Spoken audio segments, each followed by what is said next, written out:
Hello. What a wonderful professional triumphant return. We have 4 people who were waiting. Hello, 4 people. Hello, Mr. Taylor, and hello, Plastodon. Yeah, we're in a new place today. I have moved. The missus and I, Anna and I, have moved out of my sister's place. And it's our first apartment together with our names on the lease. And really my first place, kind of my place, well, it's our place, but the first apartment in California. And boy, is it expensive. Yeah, as it says there on the screen, still getting set up. So, yes indeed. Gonna watch another Cameron Cooper video because somebody asked me what I thought about something he says regarding like how to practice or what you can do to get faster. So I need to look up exactly what he said again, so that's going to be part of getting it set up here. And then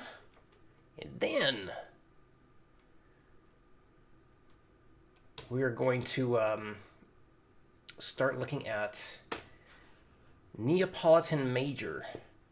And we're going to get all kinds of chords and scales and whatnot that we can do with it. Because that was another request. We got requests happening, which is quite nice. And I need to erase this.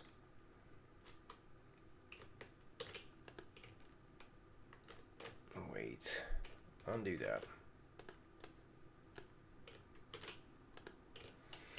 Missed what I said about moving. Well, basically, I have moved. Moved out of my sister's place. My wife, Anna, and I finally have our first place together with our names on the lease.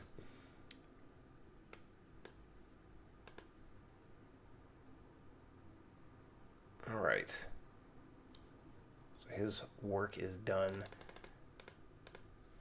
All right, let's get logged into everything else. Let's get Twitch going.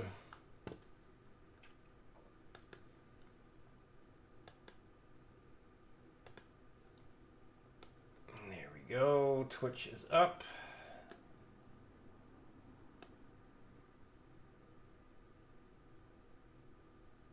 Now it's time for Kick. Let's get Kick online.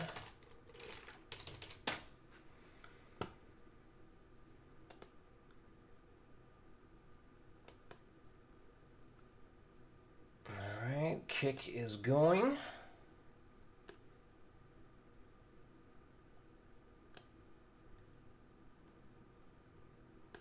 And last, Facebook.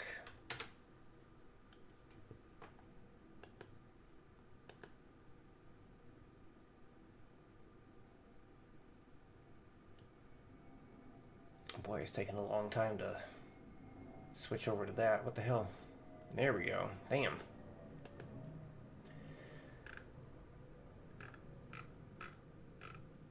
Alright, manage the video and on Facebook. Okay, here we go.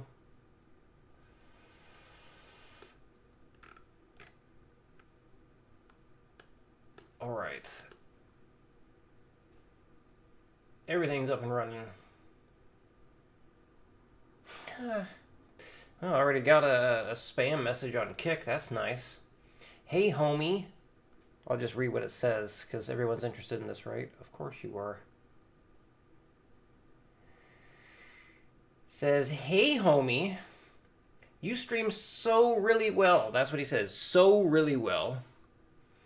I do see you streaming a lot, but yet still not affiliated and partnered. I don't think once, twice, or once every other week is a lot now, is it?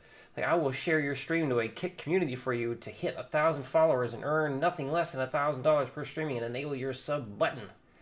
Add me on Discord if you're interested. I wonder how that crap works. How do they scam you by doing that stuff? I don't know.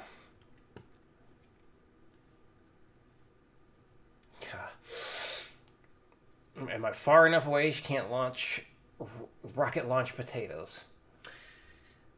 Well, I suppose, maybe. But I will probably see her tonight because I need to go get some stuff. Still haven't gotten everything out of the place. Mr. Taylor is on the Facebook too. Hello, sir. Double hello. There we go. Okay.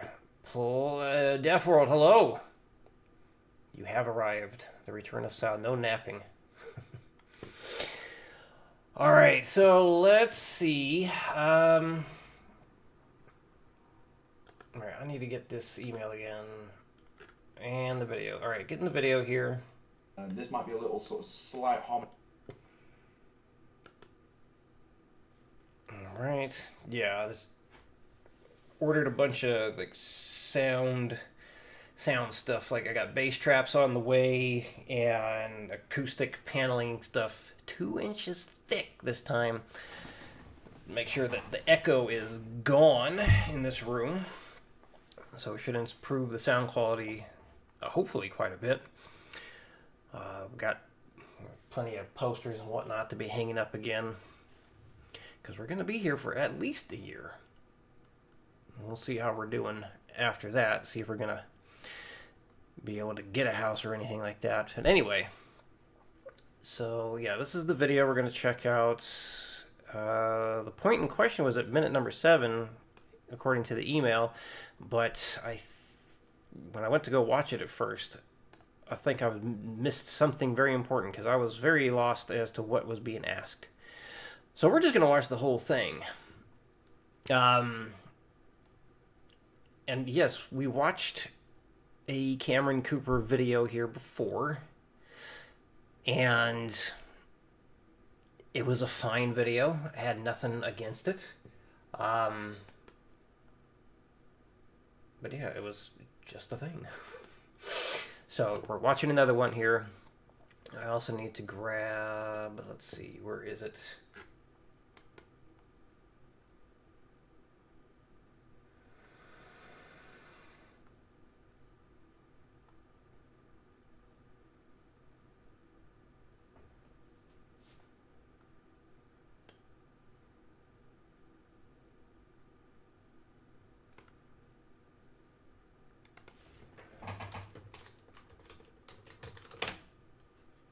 There it is. The disclaimer. Okay. Actually, I'm going to close the door right now.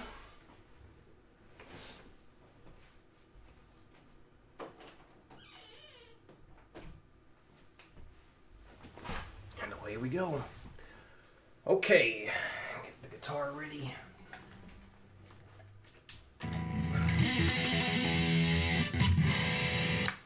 Can't have it as loud as the last place because now we got people above and below.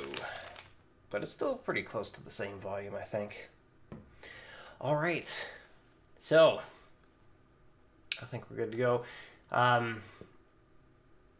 Let's start with what I was asked.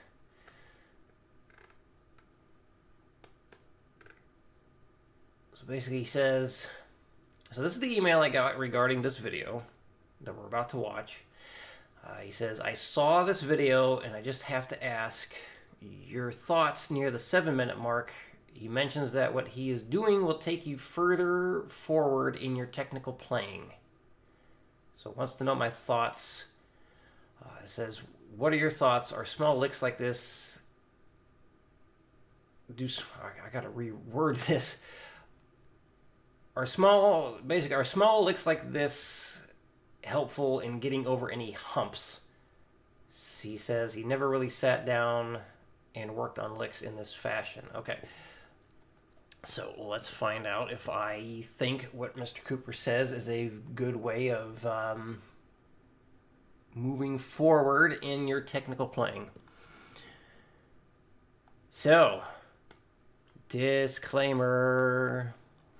These live reaction videos are never done with the intent to tear anyone down, even though I'm sure many people still think I'm being a jerk. In these types of videos, we see if we agree, disagree, and what I can add to the conversation to further help people get better at guitar. Is this coattail riding and clout chasing? Absolutely. If doing this helps me reach more people and grow the channel, damn it, I'm gonna do it. So there we go. Turn that off. And there he is, Mr. Cooper. So this video is titled The Fastest Way I Learned to Shred on Guitar, which is, I think I had this in my Watch Later playlist as well, but it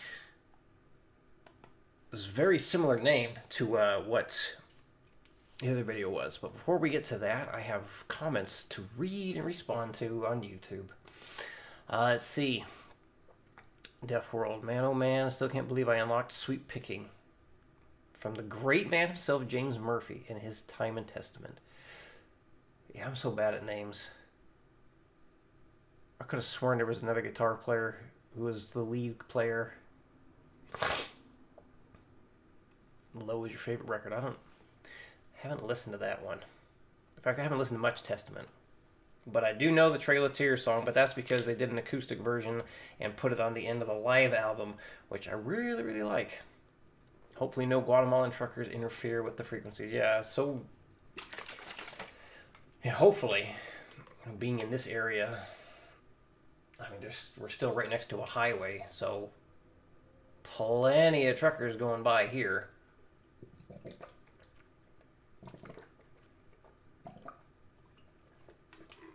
But hopefully not. Hopefully no more radio interference. We shall see. All right, here we go. Time to see what Mr. Cooper has to say and share my thoughts.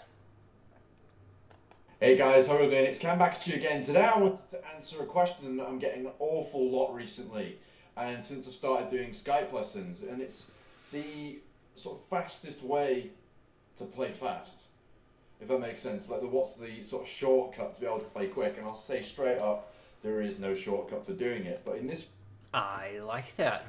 There is no shortcut for doing it. Very good start. He's right, there is no shortcut to doing it.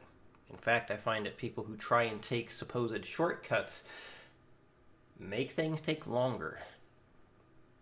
If you try and eliminate the work, you try and shortcut it and all that stuff, yeah, it tends to take a lot longer. So, gotta do the work. Got to do the work. this video, I'm giving you a brief hack that I teach to all of my Skype students in a lot more detail that really opens up certain speedy elements of playing. And I'm going to use, I know it seems kind of patronizing to say this, but I'm going to use the pentatonic scale because I don't want to exclude anybody. I want to keep everyone involved, and also I'm going to show you how you can advance it to make some more extreme shred concepts. Most people seem to think shredding is where your picking hand is moving at 1,000,000 miles an hour and thinking that that will achieve the best results, and more often than not it isn't the case at all. Most of the secret is in this fretting hand, and I'm going to demonstrate that to you in a couple of lick ideas that I've developed over the years, starting from now. So from teaching for a little bit now, and also listening to a lot of you guys in the comments seem to assume that your picking might be the problem when it comes to playing fast. And there's an element to it with certain picking licks, like maybe this pentatonic scale lick, for instance.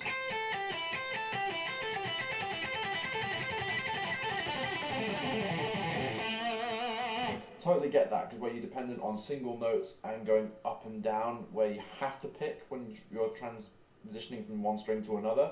However, a very important part of my playing and my influences that's helped me no end, and also maybe being left-handed as well. I've gotten lazy with this hand.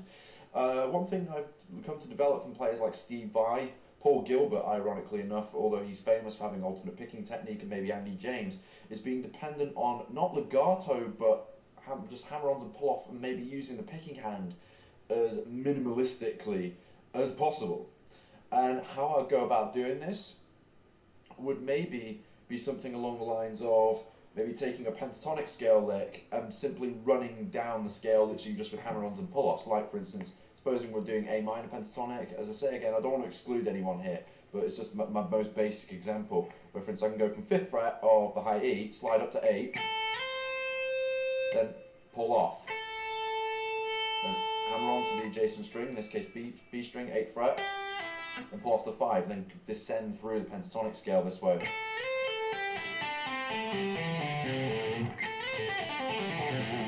It flows really, really well, and even if you didn't have to use the whole scale, it's a really cool thing to have when you just go.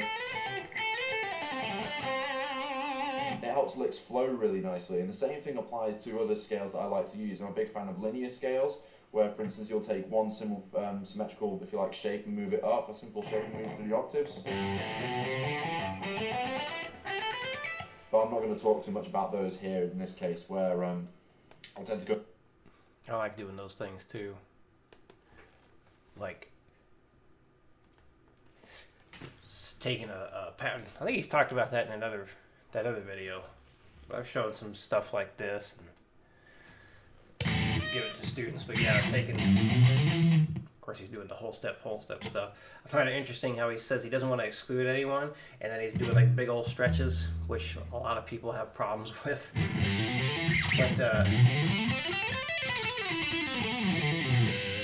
it is kind of, it's almost like a little trick. Because when you can see those shapes and like moving them around in octaves, yeah, you can do a lot to play some flashy sounding things or flashy looking things. Maybe it's sounding and looking, but it's easier than you might think. At least I think it is, because it's just taking the same shapes again and again. But yeah. It's a nice way of being able to go around the fretboard pretty quick, just using the same patterns in the different octaves.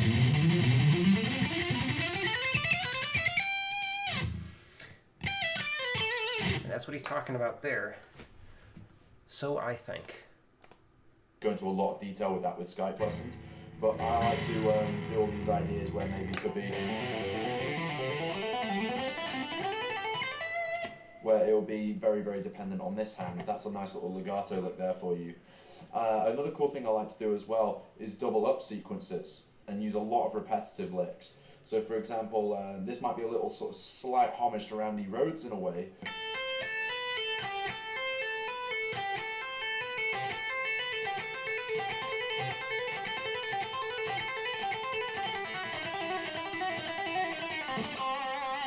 That kind of technique where you're picking as little as physically possible, and I'm going pick, pull off, hammer on, pull off, and picking the B string.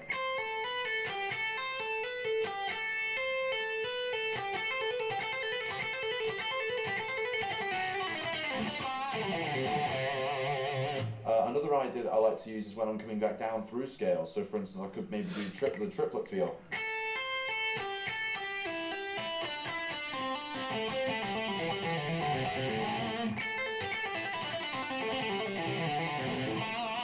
It's a very, very fast way of making the most out of this hand. Another cool thing that I like to do using the A minor pentatonic, and this is something that I like to expand around all over the place, are repetitive licks like this.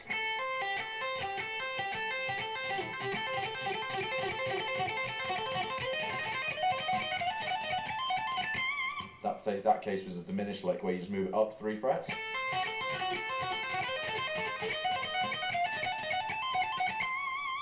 You notice how we're not depending on this whole idea of going that really speedy picking idea, which sometimes is boring as hell for a lot of people. A nice lick I like to do here is this one.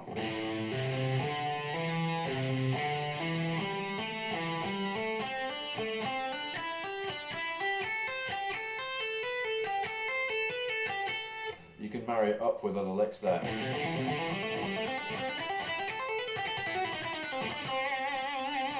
How's that one?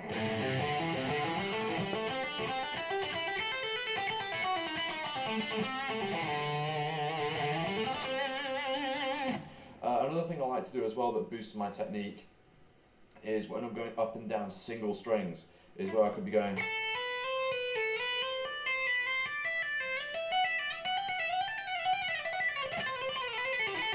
Legato, yes. And what's so cool with this is how you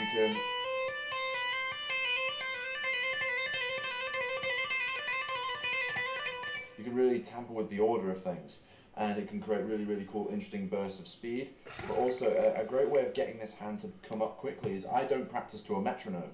I practice at my own pace, whereby I play as fast as I understand in the first instance. So supposing you were to take a lick like this, similar to this before, that kind of idea, it's similar to that.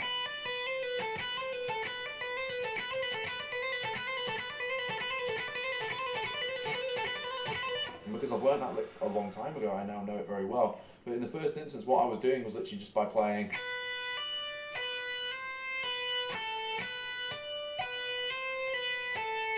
And that way I was just sort of programming the sequence of notes in my mind.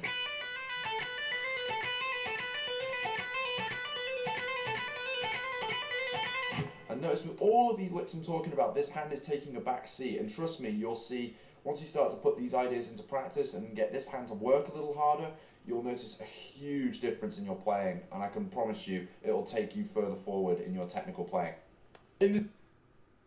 So is that the question there?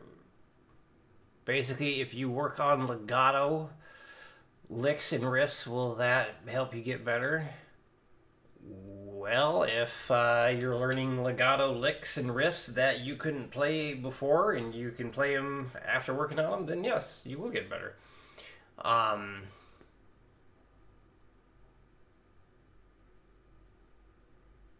just feel like this video is just kind of all over the place.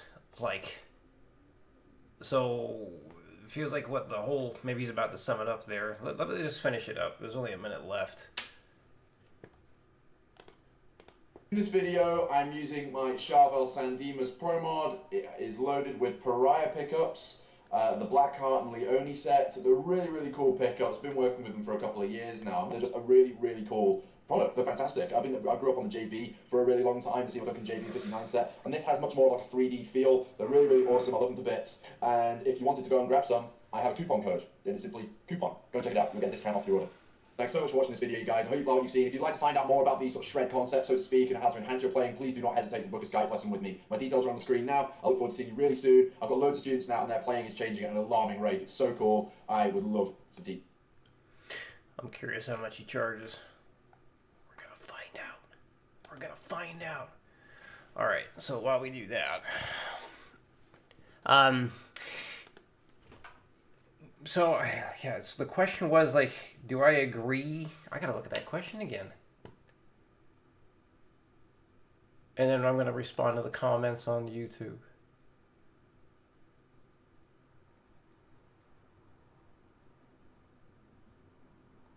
So the question is, are small licks like this helpful in getting over, I guess, breaking plateaus? Well, it depends... I don't feel like he really showed just small licks.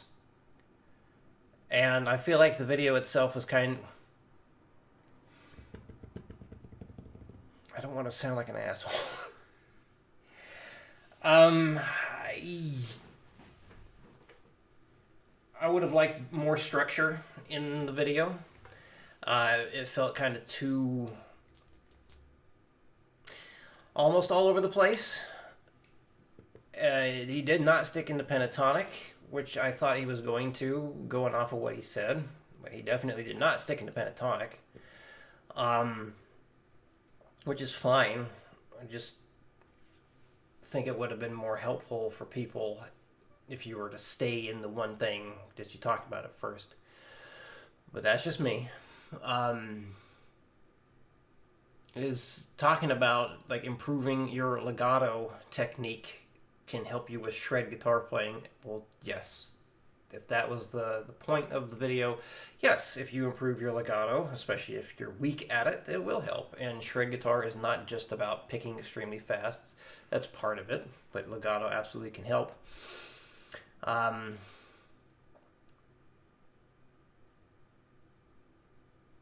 just feel like I can't answer the question that was given to me very well right now. Because it was just like a whole bunch of stuff. It basically, yeah, I don't know. I feel like I'm just going to start rambling and repeating myself there. Can working on small licks, focus on legato, help you playing? Yes, of course it can. He talked about how he doesn't practice with a metronome. However, he's clearly a natural at what he does. Most people, in my professional opinion, should definitely be using a metronome to help themselves out. It's fine to do some stuff without a metronome.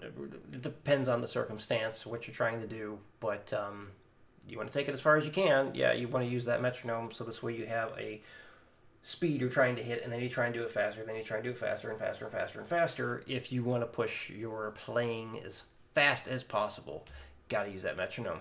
Got to. Okay, the stuff in here.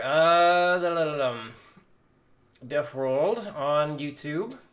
Alex Skolnick. Yes, the original. That's the guy I was thinking of. The original guitarist, and he left for a while. And the position of lead guitarist was given to James Murphy, who was in obituary, cancer, and death at the time. That I did not know. Since I'm busting into more advanced stuff, you mind if I take a snippet of your video and use them in the video before I do the shredding by testament? Like what video? Snippet of what videos? Because what does that have to do with testament? I'm confused. Could you elaborate? Placid left and came back. Hello. Let's see. It'll be mostly your advice-related videos, like you saying perfect practice makes perfect, or it's either played 100% right or solo run, etc. Then the soloing happens. Oh, you want to use something like that as an intro to it? Okay. Yeah, that works for me. Totally. Do it. Do it. You better play it right. You better play it right. You got to make us both look good. Okay. Yeah. Alright, so Neapolitan Major. Let's look up Oh yeah, I wanted to look up how much Cameron Cooper charges. What's my competition? Oh, he's got the DistroKid thing too. Where's his Huh.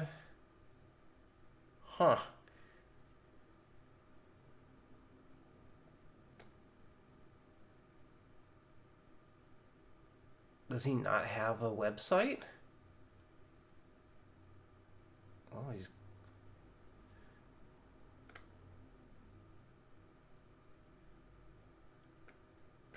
he just has a... He doesn't have a website, it looks like.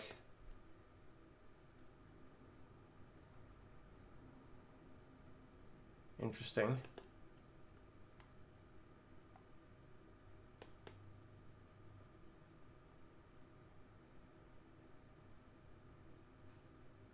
Very interesting. He's in the United Kingdom. Basically promoting his band here. Interesting. Okay, well. I guess you just have to contact him through email and then that's that, huh?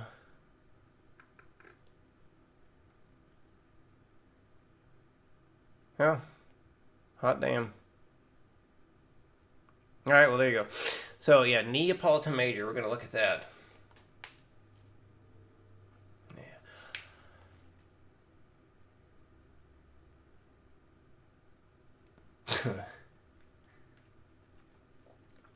Well, hopefully you nail it here. Nail that solo. Just keep at it. Keep at it. Yes, Mr. Plastodon. Yeah, it does seem like that. You got to contact him.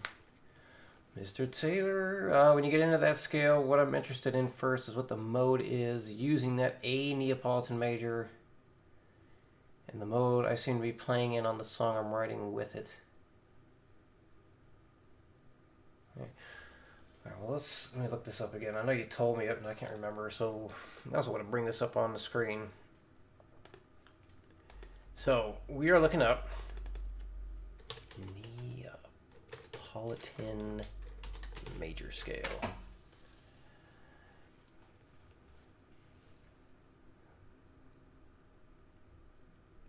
What I heard earlier this week, it is coming along, for sure. Okay, so this, let's see that Neapolitan scale, Neapolitan major, and you're doing the A Neapolitan major, okay. So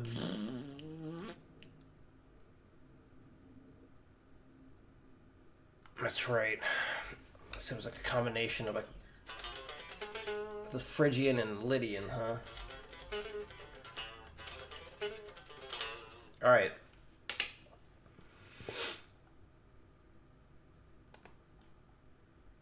New file. Acoustic guitar.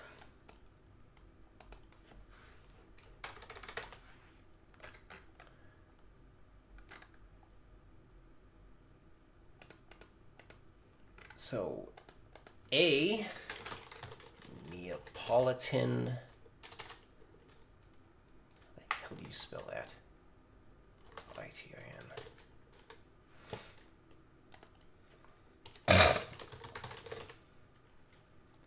All right, so notes used, we got A, B flat, C flat, D, E, F, and G.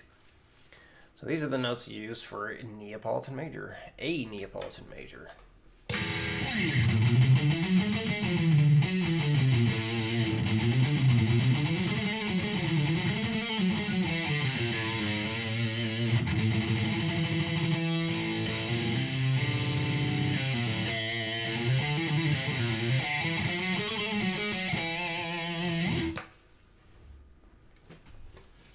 Read this again. What mode? Well, I would saying what mode or asking what mode is being used. Like the Neapolitan major is the mode or scale. Oh, pop my back. So let's see. If you want to like look at scale shapes, do I want to do it here or do I want to do it over here? I'm gonna pull up.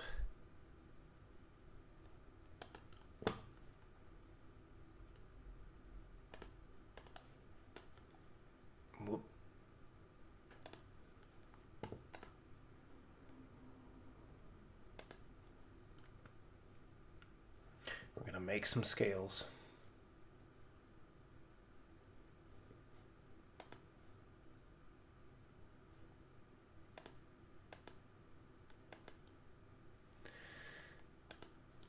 So, A Neapolitan major.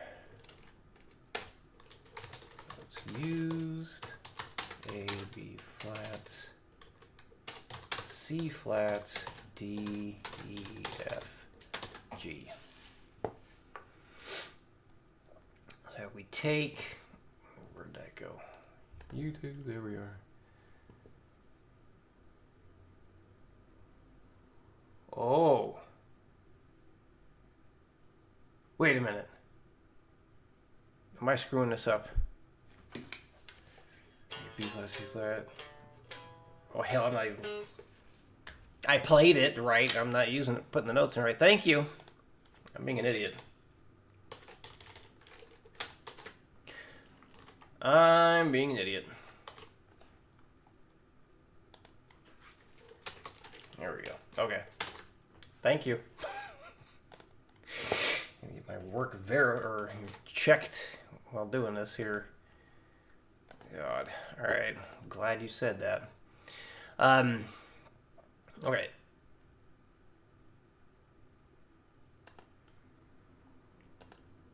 So basically, yeah, if we take something like your Ionian scale or Ionian mode, and then actually we're gonna do it like this. This is something I've had students do with some things before. So like there's all your, notes for the A major scale. But we want to make it a Neapolitan major. So it's basically you're taking your major scale or the Ionian mode from what I'm looking at here, because the 7 notes making that A major or the Ionian is A, B, C sharp, D, E, F sharp, G sharp. So A, B, C sharp, D, E, F sharp, G sharp.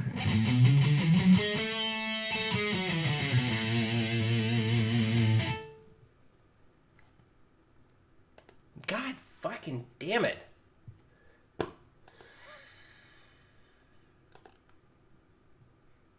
Right again. I'm sitting here thinking flat third and putting in a fucking C. Jesus Christ. Well, all you students of mine who have struggled with theory, if you watch this, hey, feel free to give me all kinds of shit about this. God damn. At least I have plenty of food choices. No one's going to get that except one or two people.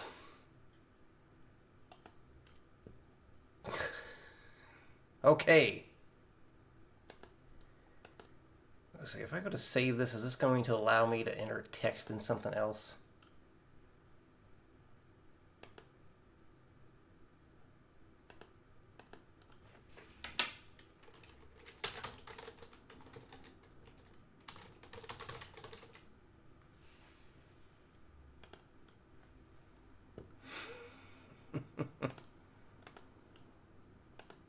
Yeah, now I can. So what, I gotta save it first in order to start entering things here? Okay, weird. Alright, so now, yeah, A, B, C sharp, D, E, F sharp, G sharp. That is the A Ionian mode. So we need to take all the B's and flat it. The C sharp, move that down. And that's it. Just flat the B sharps, or flat the B's and the C sharps. So basically, we're gonna take the interval structure like this. We're gonna have get your 1, and then we're gonna have a flat 2 on a flat 3, 4, 5, 6, 7. So flatting the second and the third note, or second and third interval of the major scale. And that is that. A and B flat. We could do that here.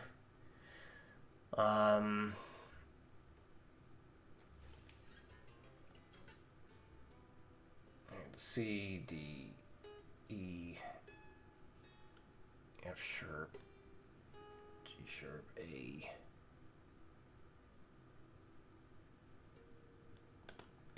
Flat, C.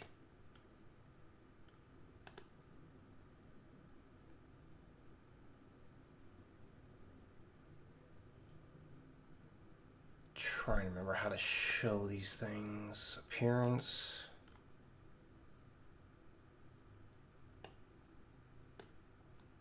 Not the damnedest time remembering everything in this program. There's so much stuff.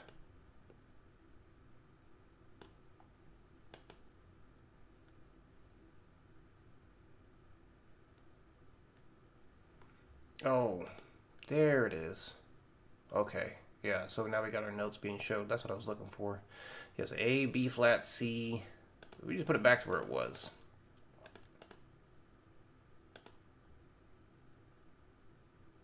Huh. Instead of saying sharp, it's saying A flat. Alright, we're going to change this to...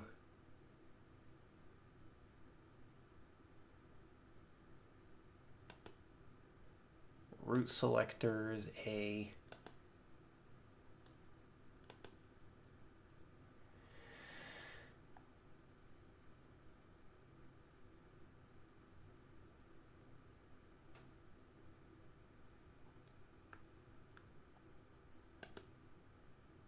Oh, there we go. Okay. Yeah, so B flat. We're going to change this to G sharp. There we go. Sorry, still got to learn this program.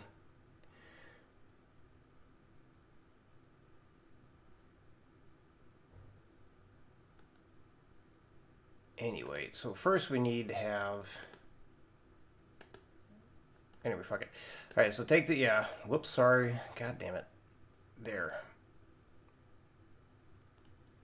Disable that. There we go. That's what messed me up. Alright, so yeah, take with the B, move that down a half step. C sharp down to a C. And take the B, flat that, this to that.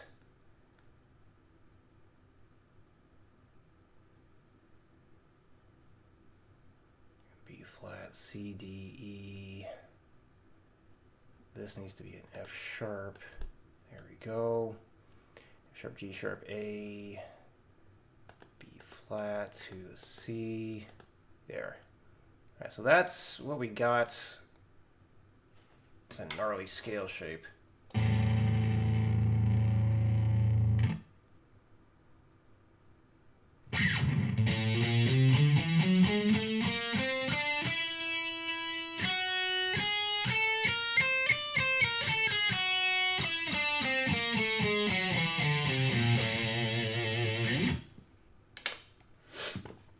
Let's duplicate that and see if we can get a more friendly scale shape to use.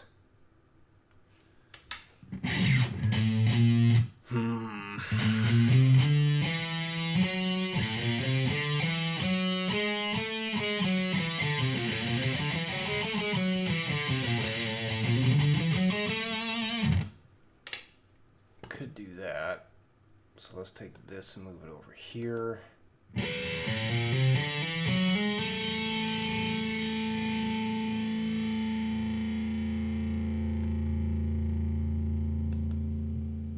Yeah, this is just a gross scale. Never mind. Never mind.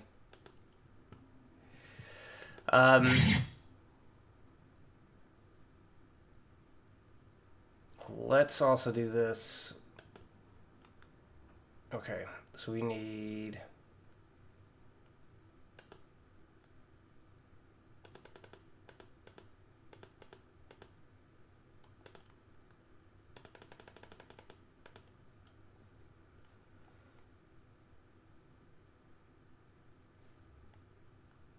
palette. I'm going to change this to that. I'm going to go here. Change that to that to that. Alright, let's just fill in these notes here. So we're going E, F sharp, G sharp, D, E, F sharp, G sharp. I will be making this available to download so you can have it. A, B flat, C. A, B flat, C, D, E, F sharp, G sharp, A, B flat, C, D, E, right, D, E, F sharp, G sharp, A, B flat, C, D, E, F sharp, G sharp, A, B flat, and then G sharp, A, B flat, E, F sharp, G sharp, A, B flat, C. And Mr. Taylor, can you tell me what chords you're using so far? If you know. Got the D, then back over here, so we said no, C. C, D, E, A, B flat, C, D, E, F sharp, okay, and then here again, so E, F sharp, G sharp, A, B flat, C, D, E, F sharp, G sharp, A, B flat, and C. Alright, so at least with this we can more easily see where all the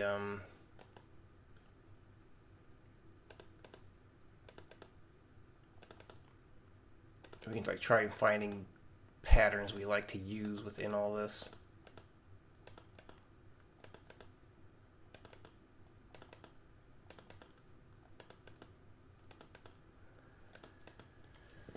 Okay.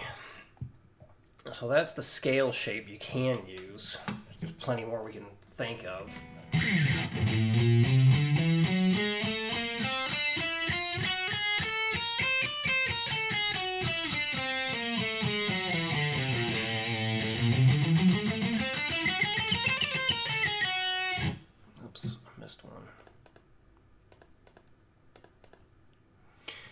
Deaf World on YouTube says, I had a debate with my friend the other day about learning advanced guitar song or advanced songs makes you an advanced player. Told him no, because while you might be able to play advanced songs, it doesn't make you an advanced player because playing along to someone else's music is vastly different to making your own solos and leads. It is different for sure.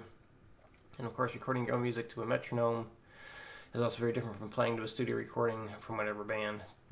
That is true. Learning advanced songs can certainly help you get there. So it's in the D major, and using some 3-note chord shapes. One run, I'm doing E, B flat, and D. A full step. So that if you move that shape up a full step each time, it still uses all. Got it.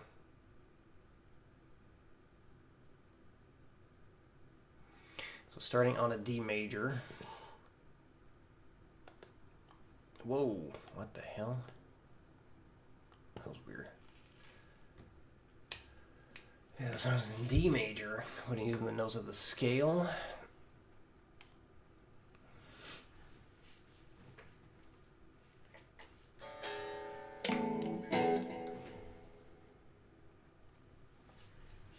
So you're taking this, assume this chord here then, some 3-note chord shapes.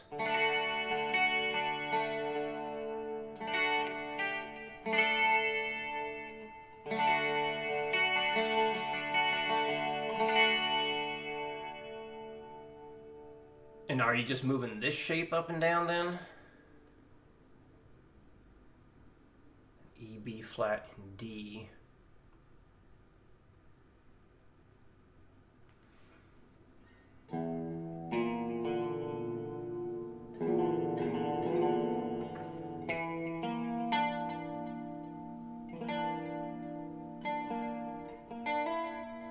It's like an inversion of a B flat. It's like a B flat major,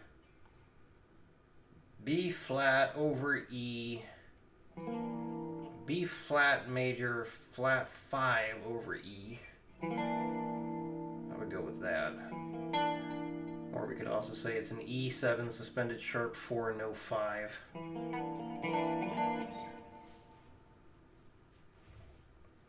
D major, you start with is at the 7th fret of the G string.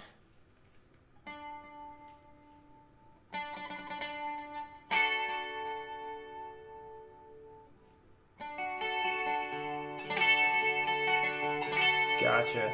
And you're just moving this shape around.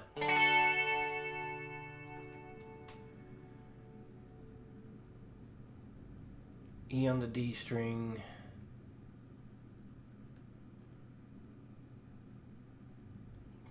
E on the D string. B flat and D note on the strings above. So.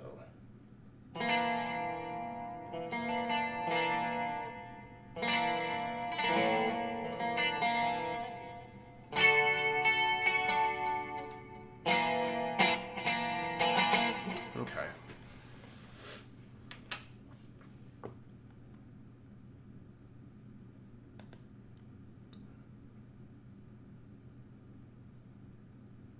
I think I might need actually kind of an E7 with a flat 5. You could say, well, because with this, the way I'm looking at it, I was looking over here, same notes.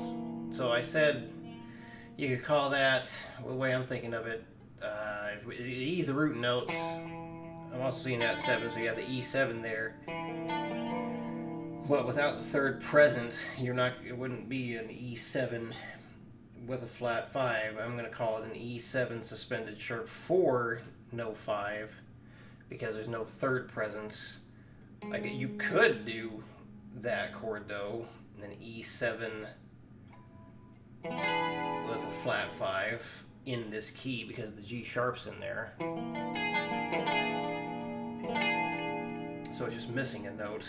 It's missing the third interval. But yeah, you could call it that. It's based on that.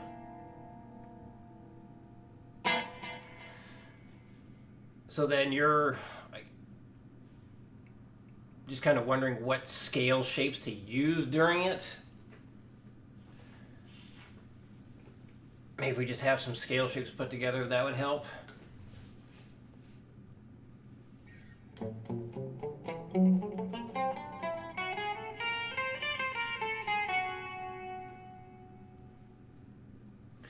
Okay, so this one here, move this up a full step. Okay, so then we have the F sharp, right, and then the C, and then another E.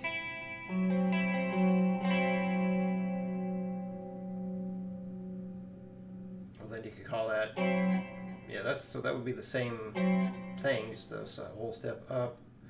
So again, I would just call it an F sharp 7 suspended, an F sharp 7 suspended sharp 4, no 5. We can also, yeah, it's because it's a weird interval structure there. Because it's basically, you consider that middle note the root note. It's a major chord with a flat 5, so that'd be like a C major flat 5 over the F sharp. Yeah. No, G flat. Second could be G flat. No, what the hell would it be on this one though? Because if we're using those notes, that would make it a 4. This is going to be one of those modes where it's just hard to name anything. Because the F sharp would be a sharp 4 in this case. Anyway.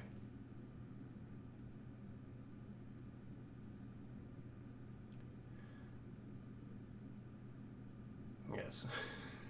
Yes, indeed.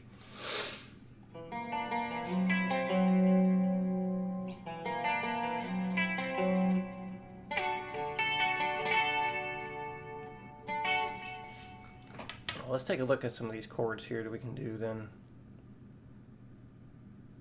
So I guess is the question then, I just want to make sure I understand.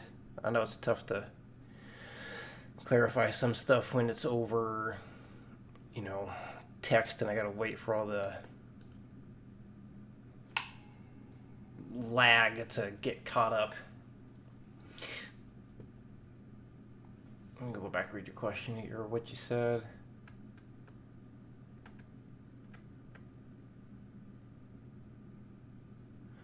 What mode?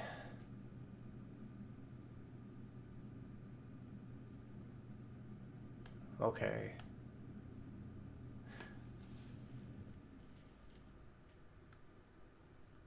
Okay, so move that up a full step. Yeah, so here.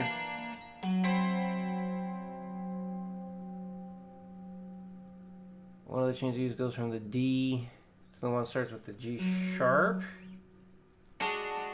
So that there. G sharp, D, and F sharp, G sharp, D, F sharp. So you basically got those 3.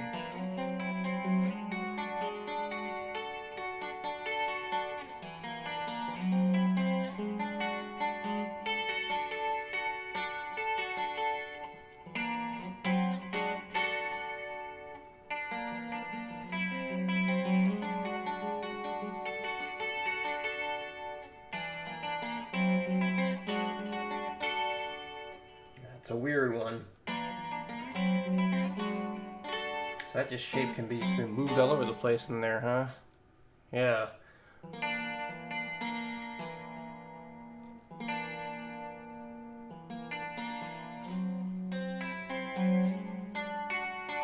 How you can move that up a whole step too.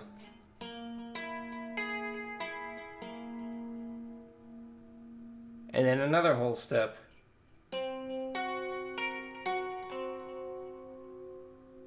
You just move this thing up a whole step all over the place. I'm looking at this.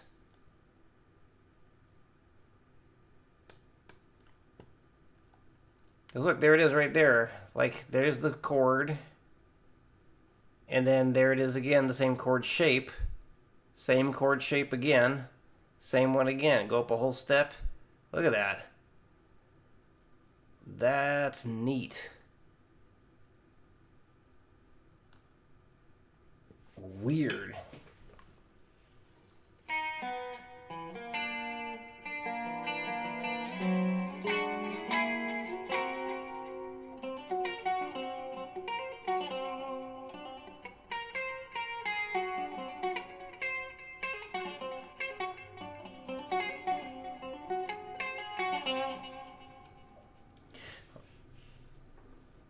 Yeah, I think I'd have to hear what you play to think of what could be done on top of it. Because the easiest thing to do is thinking about that chord tone thing and making sure you use those notes on top of it, whatever the chords are.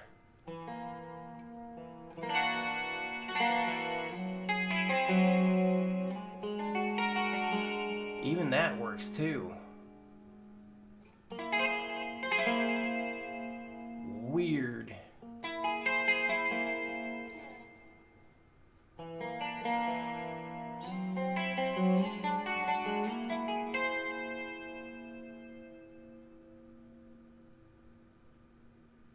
This is a weird scale. I can't bar that very well.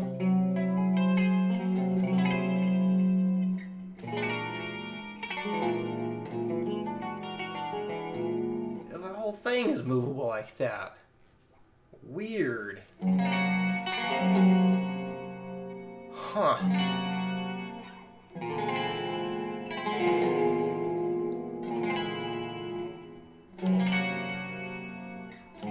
Look at that, the whole freaking thing can be moved like that too. Boom, boom, boom, boom,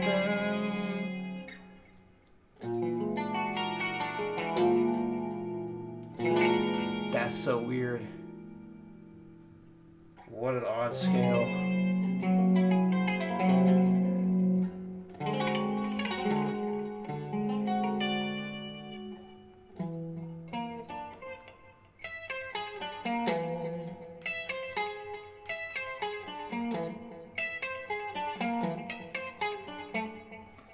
One chord you use, it uses an A, C, E, and a G sharp. That is an A minor major 7. Yes, wait, no. Yes, because you got your A, C, and E. So basically, yeah, your A minor chord there. And instead of playing A minor 7, you'd have to play A minor major 7. That's characteristic of your A harmonic minor.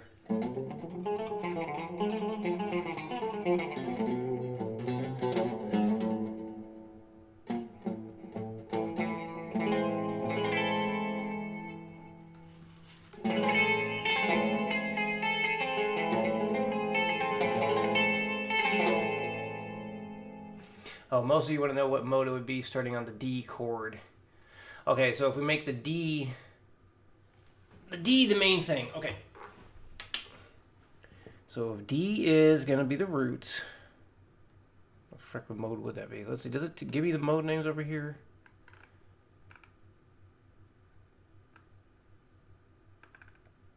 It does. So 1, 2, 3, 4. Fourth mode in Lydian dominant flat 6. 1, 2, 3 sharp 4. So 1, 2, 3 sharp 4, 5 flat 6 and a flat 7.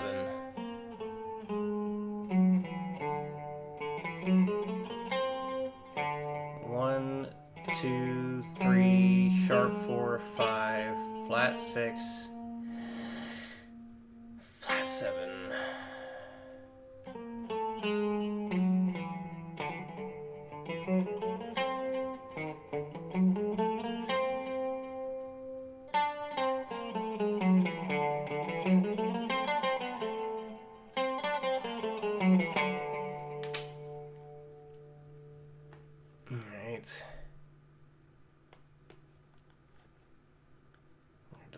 one again. Yes. Duplicate that. Alright, so just focusing on that. Let me do this.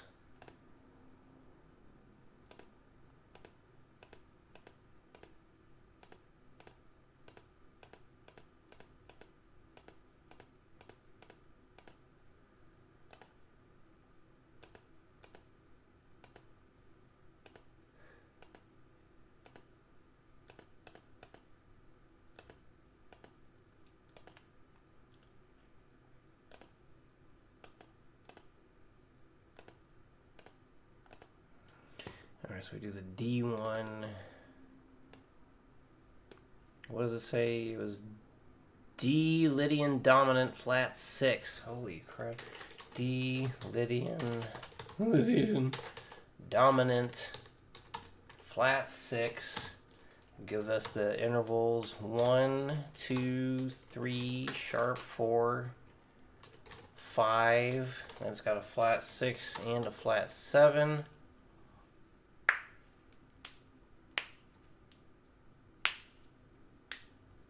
That's right, learn all the modes, but they sure as hell didn't talk about Lydian dominant flat 6. Okay, so we start here, so the D.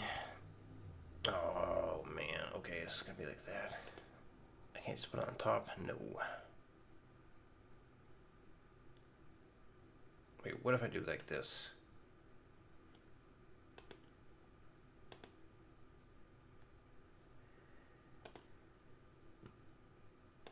Oh, good. D, E, F sharp.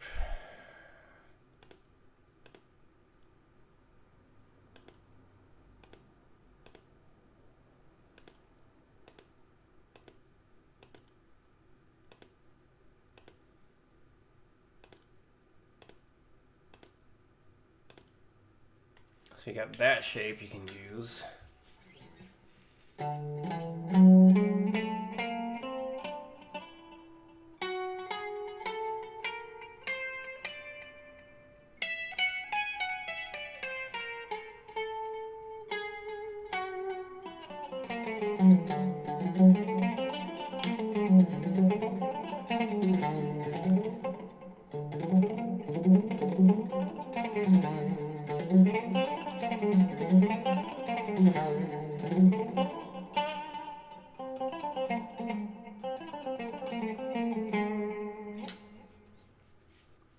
Highlighting characteristics of that mode.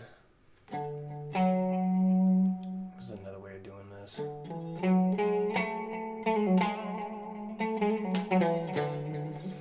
Try another shape too. Alright, so copy this. Move this over here. This would even work.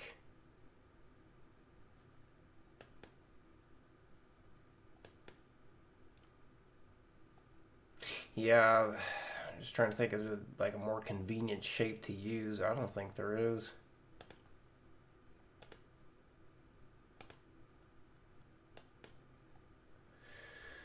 Huh.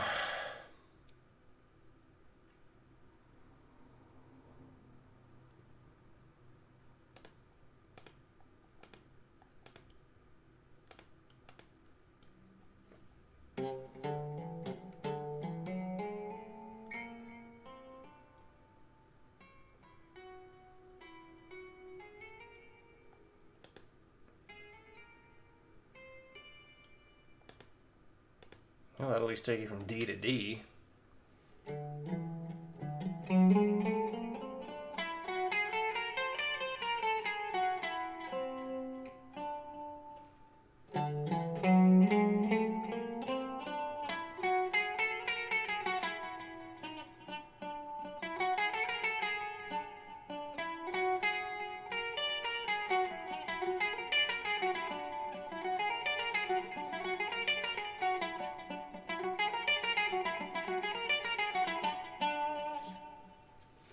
Looks like augmented chords would be in this like B flat here. Augmented. Yeah, there's a ton. For sure. Yeah, I was looking at that. So you have G sharp augmented right there. B flat augmented. C augmented. D augmented. Are there any chords that can't be made augmented with the root? So A augmented is out.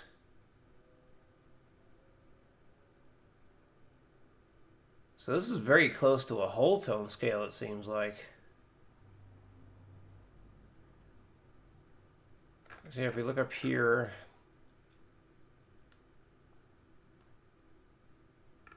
actually down here that shows it better, because 1 to the 2 is a whole step, 2 to 3 is a whole step, 3 to a sharp 4 is a whole step, and then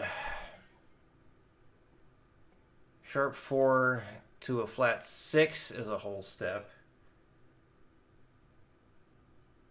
Yeah, there's a lot of whole steps. And then flat 6 to flat 7 is a whole step. Flat 7 to the root note is a whole step as well.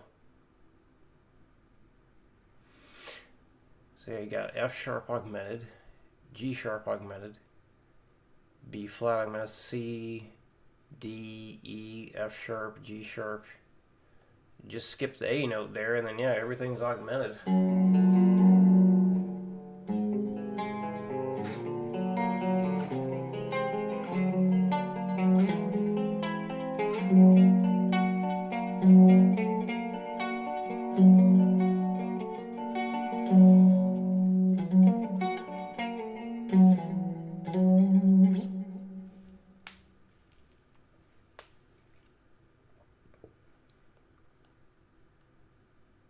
Well, hopefully this will give you some ideas on writing over it. Let me save this and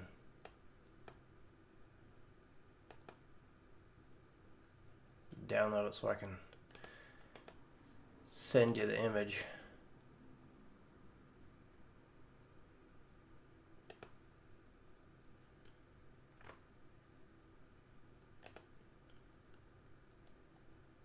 There. I'll do like this too. Go to downloads, copy that, go to my public folder, paste that in,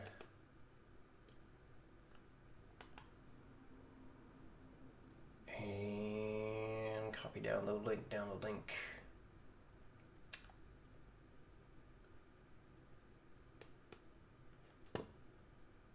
There. That should open it up. So anyone who wants that scale, there it is. There's the download link for it. So you can fiddle with some Neapolitan Major and D Lydian Dominant Flat 6.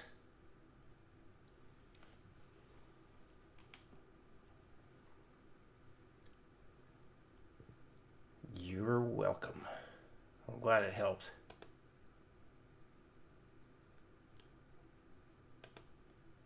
Pin this message. There. Okay, well there we go. Well, we got a decent chunk of time left.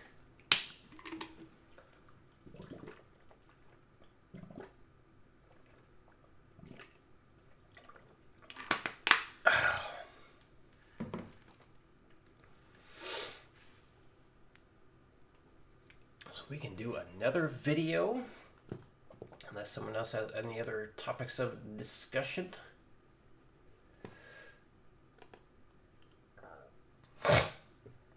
Actually, I did have one I wanted to watch. Let me find it.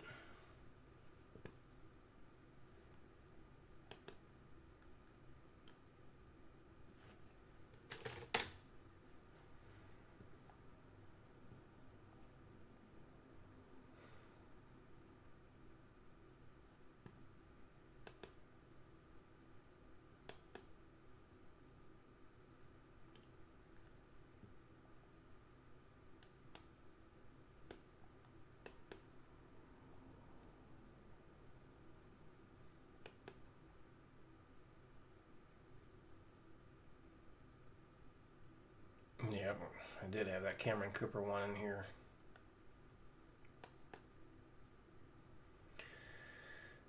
I don't know if we got enough time to watch all this then.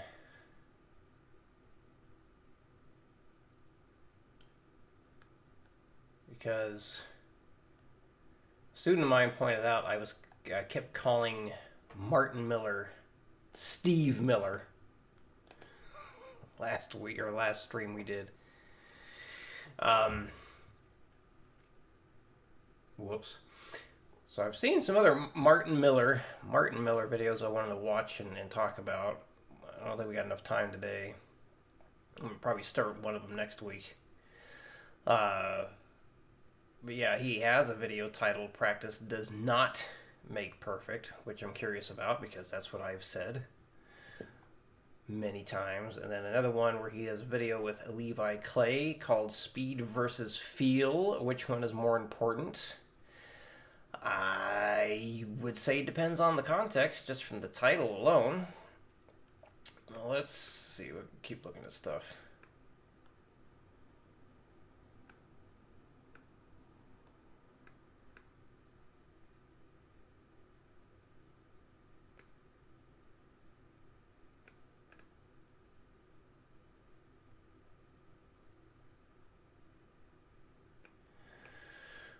Well, let's do this. This one's 11 minutes long. This should be an appropriate thing to maybe start finishing the stream with. This is another one from Justin Hombach. Hombach? Justin, am I pronouncing the name right?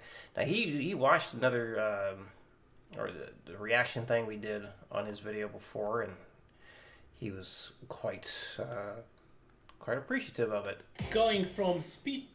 He even, like, shared it in a post on his YouTube channel, which I didn't see until like 4 months after. So I remember I pretty much liked a lot of what his last video was. So I'm assuming I'm going to like some more stuff here. I would hope so. But let's find out. We're going to watch that. So, the usual thing. I got to do the disclaimer again because it's a new video.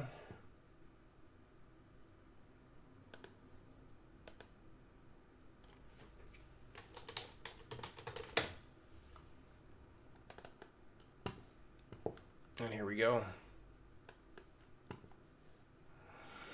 So, these live reaction videos are never done with the intent to tear anyone down, even though I'm sure many people still think I'm being a jerk.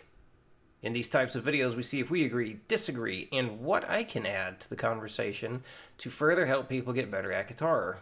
Is this coattail riding and clout chasing? Absolutely! If doing this helps me reach more people and grow the channel, damn it, I'm going to do it. So, I have watched stuff from Justin before. Not a lot, but I've reacted to one video before, and I liked what he had to say. And he was a very nice guy in responding to the video and thanking me for doing a reply thing. And shared it. So, very awesome. So, thank you, Justin.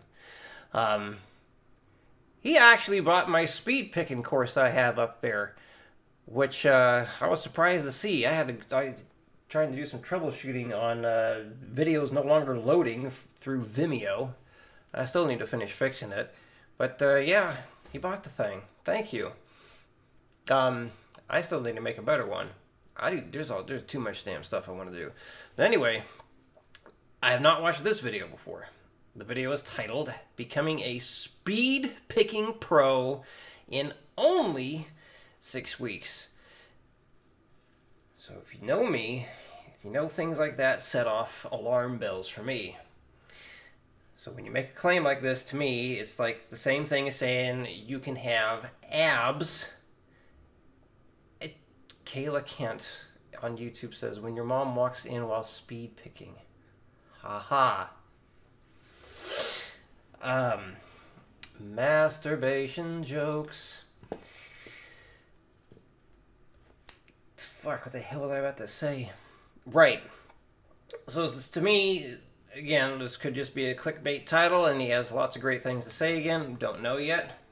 But yeah, things like 6 weeks to 6-pack abs. The only way that's possible is if you were already 6 weeks away from having six-pack abs. So, most people, that's right, I'm guaranteeing it, based off of my experience with working with I don't know how many people for over a decade. Most people are not going to be able to become a speed picking pro in just 6 weeks. I just do not see that happening. You can pick faster in 6 weeks for sure, but what even is a speed picking pro? I don't know. But hey, let's find out. I liked what Justin had to say in the other video we watched. I'm hoping I like what he has to say here too. Again, I'm not trying to be a jerk. I might come across as one. Shut up and play the video. God. Picking like this, going from speed picking like this, back to this. In 6 weeks is possible, and I'm going to show you how in today's video.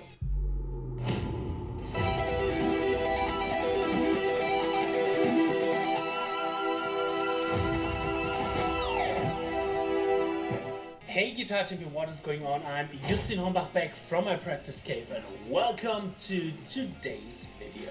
6 weeks ago I was again angry about my playing. Like a little child I was sitting here and I was thinking, God damn it, these picking lines and these picking licks just don't work how I want them to be.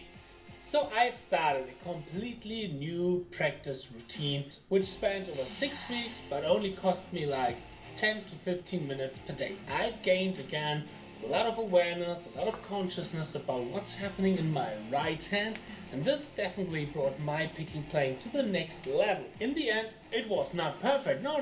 There are still a lot of things to work on, a lot of things to do, but it helped me a lot to gain much more awareness about what's going on in my right hand, and definitely helped to bring my picking playing, my precision and my speed to the next level. And it is super easy, super simple, and every one of us can do it. You just simply grab your guitar, in the best case it's an Ibanez, and start practicing your goddamn right hand for the next fucking 6 weeks. That's it. You don't have to do more. So much for today's video. Cheers. See you soon. Bye.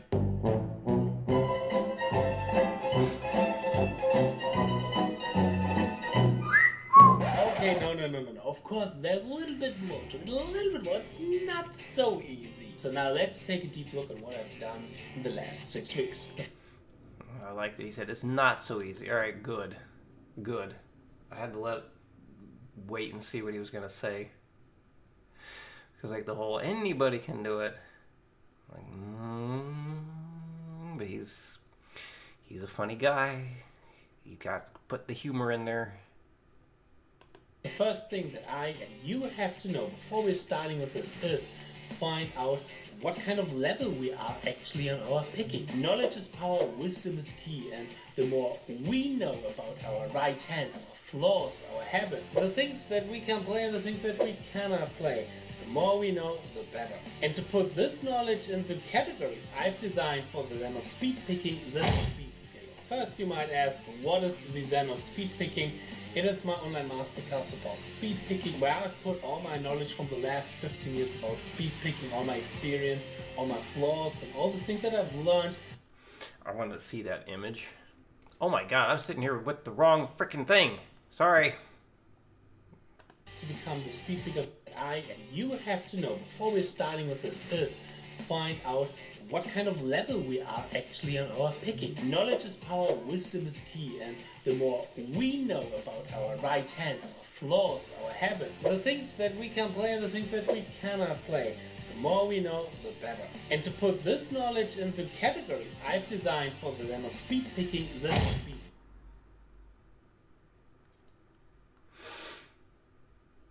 Okay, so he talks about being a speed picking pro. And then over here, he has 10 to 13 notes per second as a pro. So I'm curious if that's what he's going to be talking about here. So 0 to 6 notes per second, beginner. Even 0, hot damn. 7 to 9 intermediate, 10 to 13 pro, 14 to 18 master. I can do over 20. Ha ha, what does that make me? I don't know. An arrogant ass, perhaps.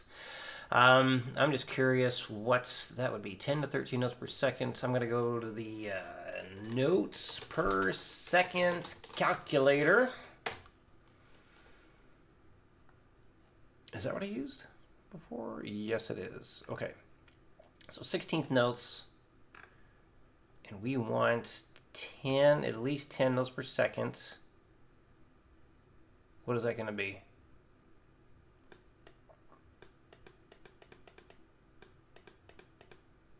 $150. And then what else did he say? 10 to 13? 13 notes. Okay, so 150 on the low end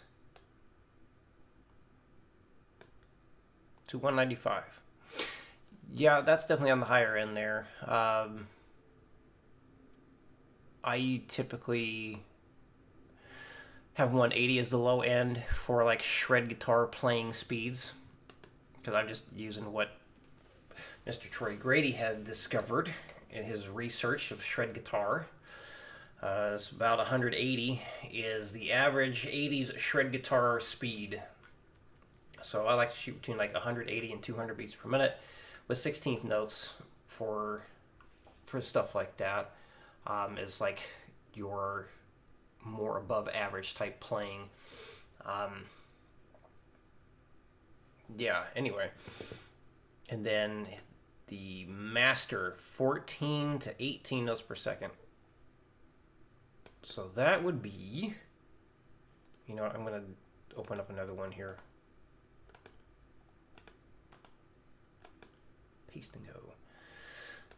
So 14 notes per second, what would that be for 16th notes?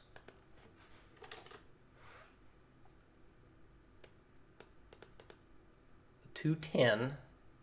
It's definitely up there. 18.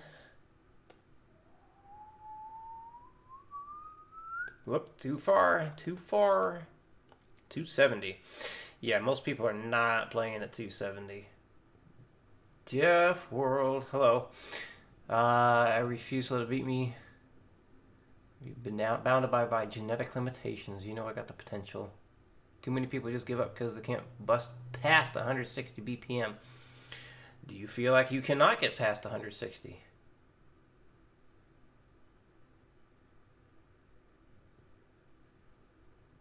Let's see. What is the 300? We'll do another one.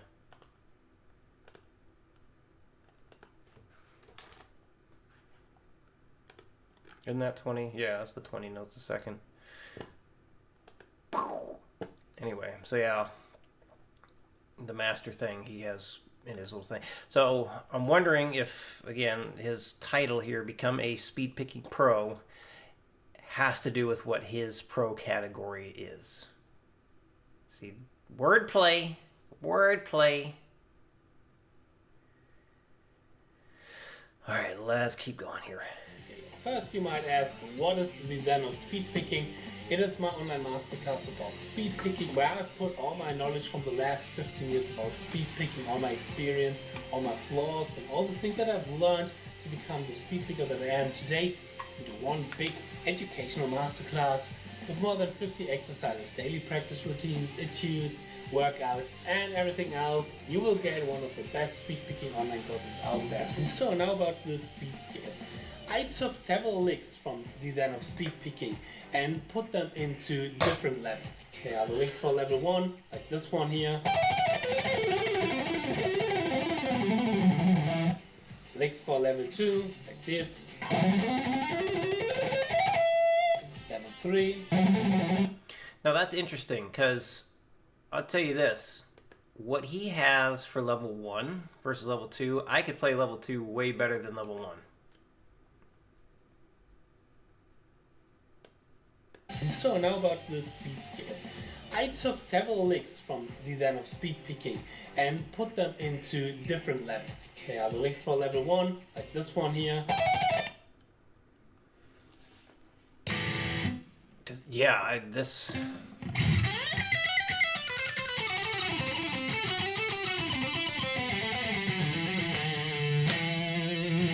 wonder how fast I could get that.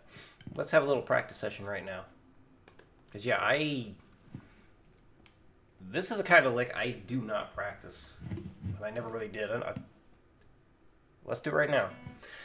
Well, that would be good if you could show that on the old IG. Burnt lick. Metronome.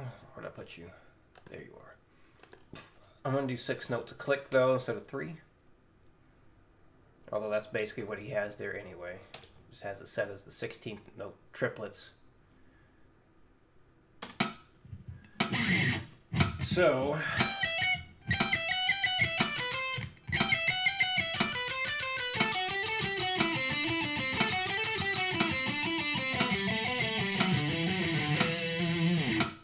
I want to use this pickup instead. I like the sound of it.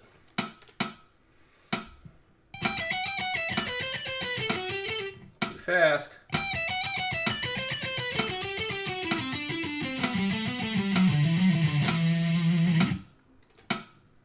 Oh, wrong way.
Starting to feel funny.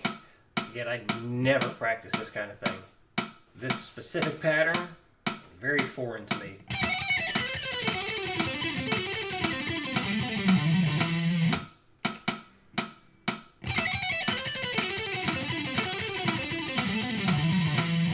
Well, I hit my minimum 120 with the 6 notes a click. That's a good thing.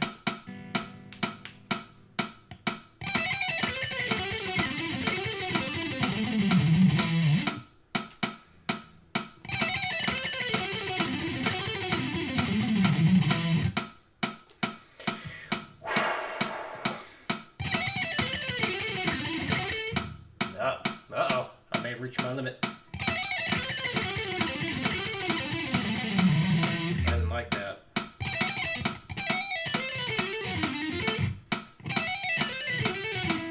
No. God damn it. Alright, let me take a little breather there. See if I can get to 135. How many notes per second is that? 135 with 6 notes a click. Triplet 16th notes. And this is at 135. 13.5 notes per second.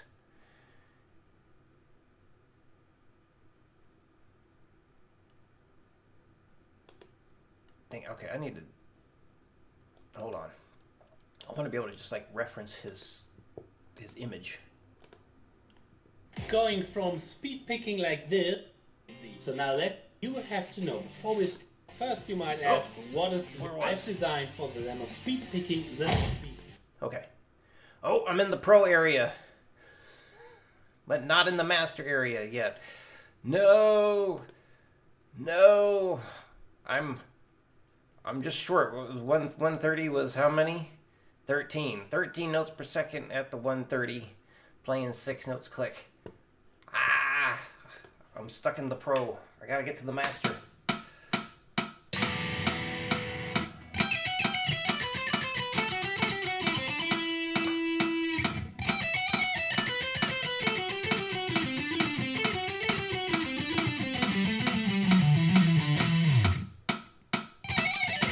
Motherfucker. Nope, I blew it at the end. No.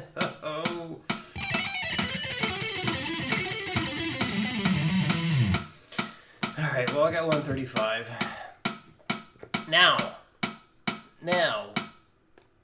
the next pattern, the one he says is level 2. And I'm just making a guess. He's saying like the next level is going to be the harder one.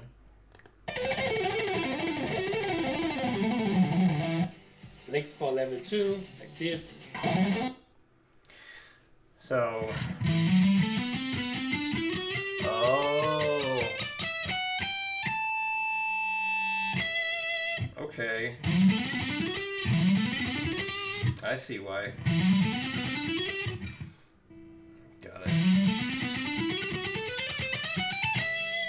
Just a little bit of a jump back on that, huh? Okay. I assumed I was going to be able to just whip this out real quick, but no. But, hey, let's try it anyway. So I got 135 on level 1. Let's see where I get for this.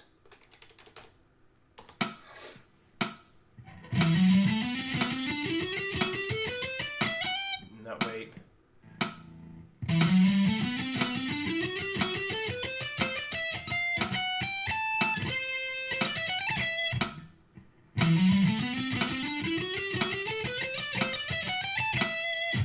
There we go.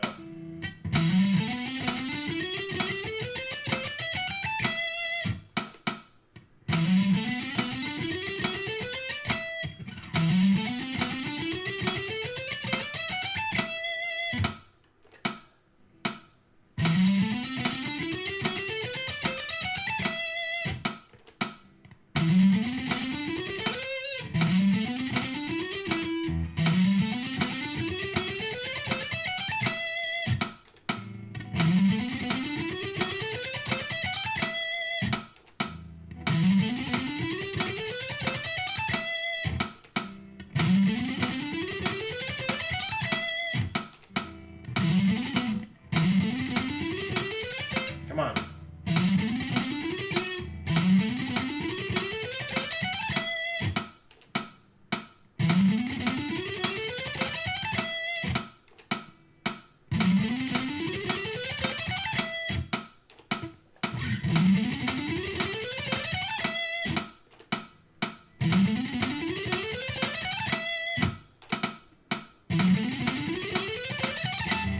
No.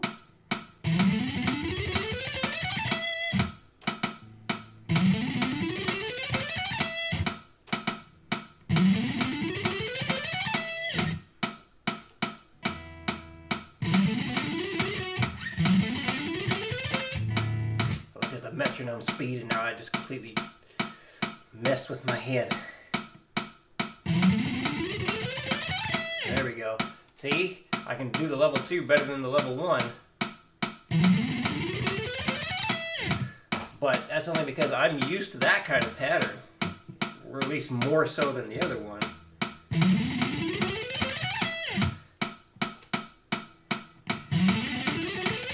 Fuck.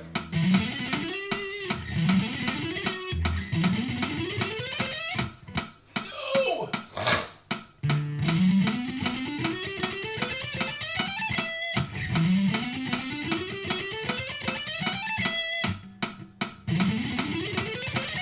There we go. Alright, well, 155. I'll stop there on that one. Well, I just wanted to show that I think what is going to be difficult for one person may be easier for another, whereas the easy thing for one person can be more difficult for the other. So, like, I'm assuming, like, the first pattern that he played, the,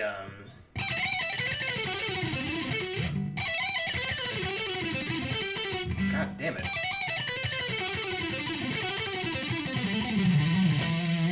This is easier for him versus this one. So, but yeah, it just goes to show, like, it's just so difficult to say, like, oh, this thing is way harder than that thing, or that thing is harder than this one. So, like, yeah, the whole, like, what, you know, is this solo advanced? Like, well, maybe for some people it will be, for some people it won't. It's tough to say. It's like quantifying things like this is very difficult because it's such a person-to-person type of thing. 160 to 180, I would say... Did I say 160? I don't know. I feel like minimum 170, but more like 180 to 200.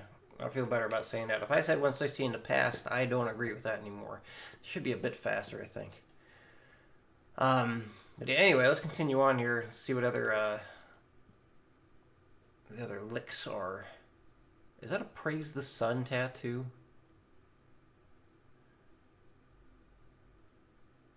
It reminds me of Dark Souls. Level 3.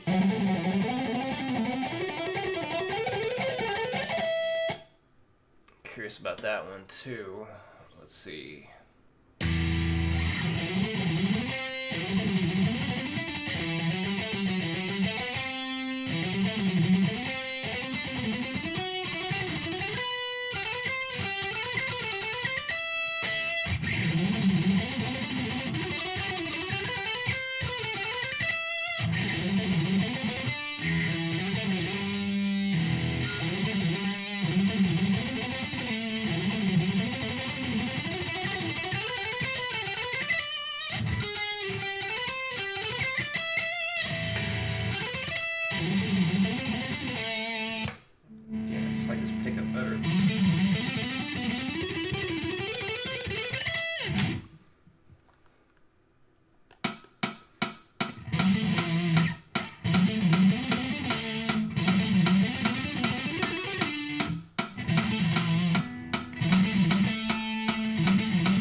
Come on, goddammit.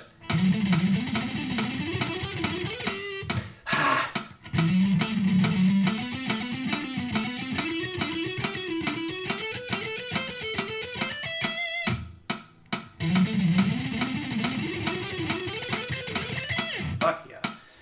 So, look, I didn't even work that one up. I can already do number 3, level 3 better than level 1. Oh, I didn't even do a close-up of it. You dumbass. Try it again.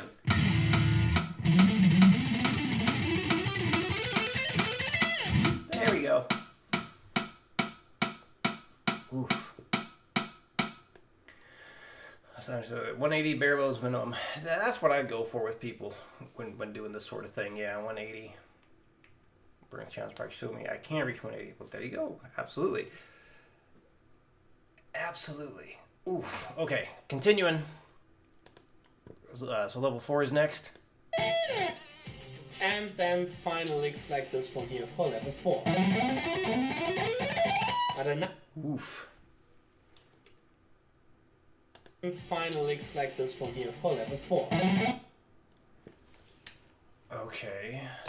Alright. 1, 2, 3. 1.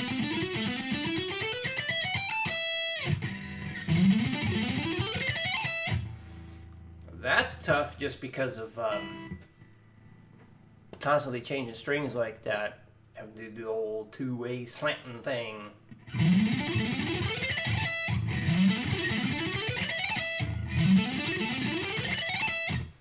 God, can I do that 140? I don't know.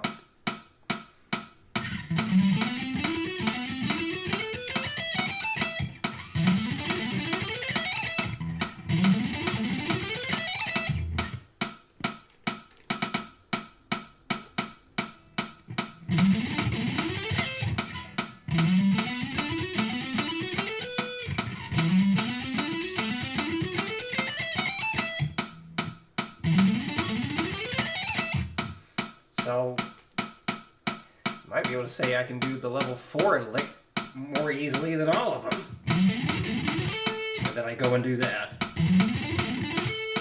Shit.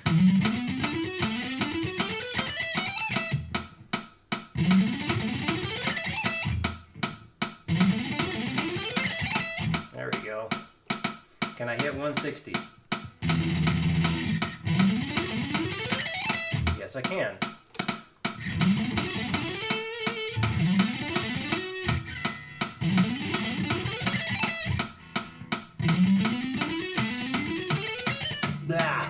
Ah.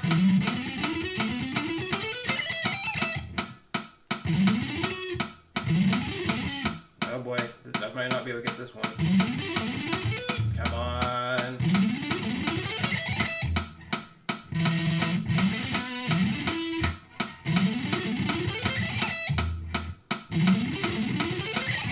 Nah. Oh, I got the 160. Can I do it again?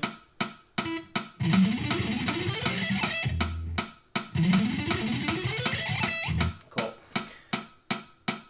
Thank you, Adam. Realized you were behind in the video. I was at the A minor major. Ah! Yeah, that was a little while ago. Okay, so I guess you can rewind down these things, huh? I could be wrong on that. That's just my opinion, though. Guarantee somebody else would say something else, too. So, yeah, look at that. Yeah, it's interesting. It just goes to show you, like, what's difficult for one person could be easy for another. What's easy for me would be difficult for another person. Some people ask, like, well, who's the fastest, this and that? It's like, well, or somebody asks, like, is this person faster than you? It's like, well, some things I guarantee they are. So, yeah, we're all fastest at different things, you know? We all got our strong suits. Let's continue on here. But I not only divided these licks into 4 different levels, I also can create a speed scale, which determines on what kind of overall level and status you are depending on these licks. And when it comes to the speed scale, I'd rather think in notes per second instead of BPMs, because thinking in notes per second is independent from the subdivision that you are playing. The easiest way to transfer it is into 60-note triplets. For example, 60-note triplets on 130 BPM is 30 notes per second. 60 notes on 195 BPM, for example, are also 30 notes per minute. Now in the speed scale I also have 4 different levels: beginner, intermediate, pro and master. Beginner is when you can play a certain lick from 0 to 6 notes per second. Intermediate is 7 to 9 notes per second, Pro 10 to 13 notes per second, and Master's everything over 14 notes per second. This scale you can now put on every lick that you're playing, just to find out, okay, which kind of level on the speed scale am I with a certain lick that I'm currently practicing. There are licks that I can play easily on the Master level, like this one here with 17 notes per second.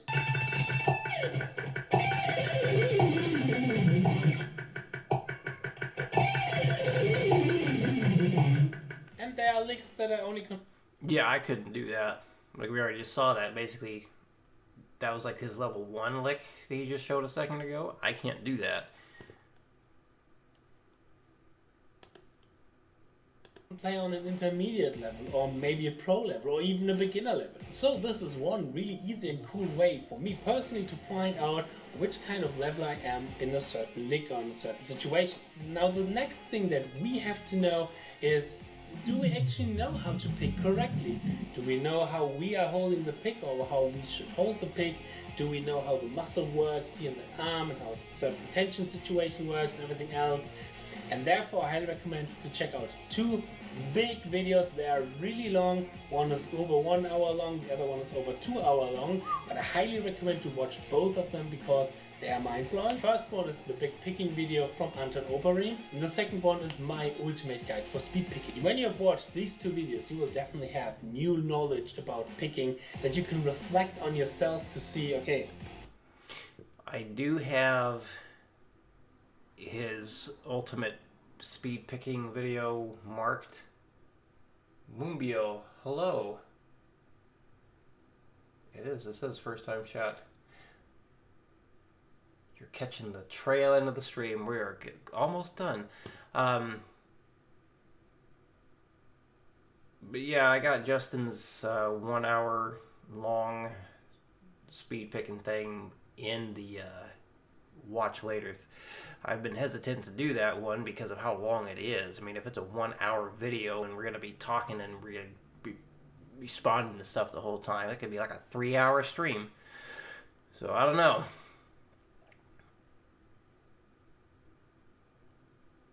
Yes, Anton is a very good player. Justin's a very good player. Anyway, since these streams are supposed to be 2 hours long, we got like 10 minutes left here. We're going to finish the video even if it takes more than 10 minutes. But anyway, shut up. Fucking play it.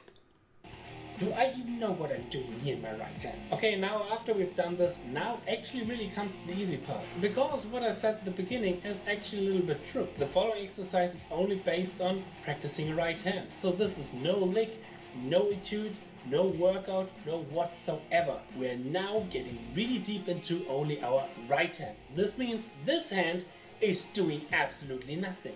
This hand is only here to mute the strings. We are just focusing on the right hand. The only thing that we are going to do is this.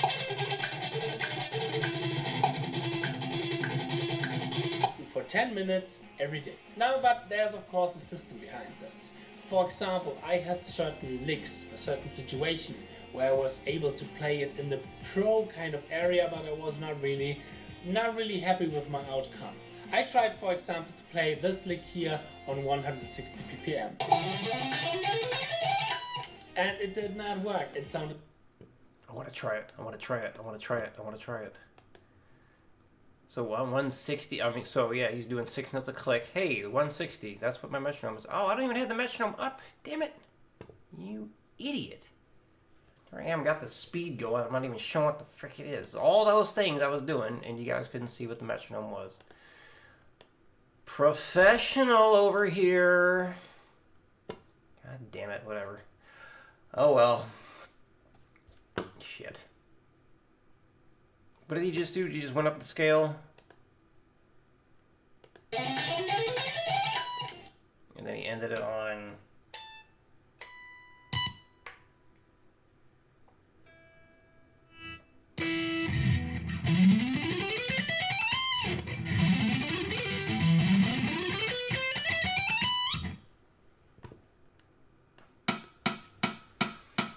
So just doing the triplet.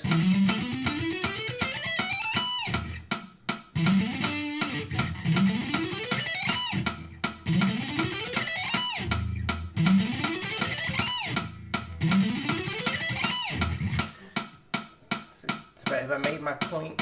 What one guy can do? Because he smokes me on for sure. I cannot play that anywhere near as fast as Justin. But I guess the 160, that no problem there. But I've worked really damn hard on those kinds of things. And it did not work. It sounded like this.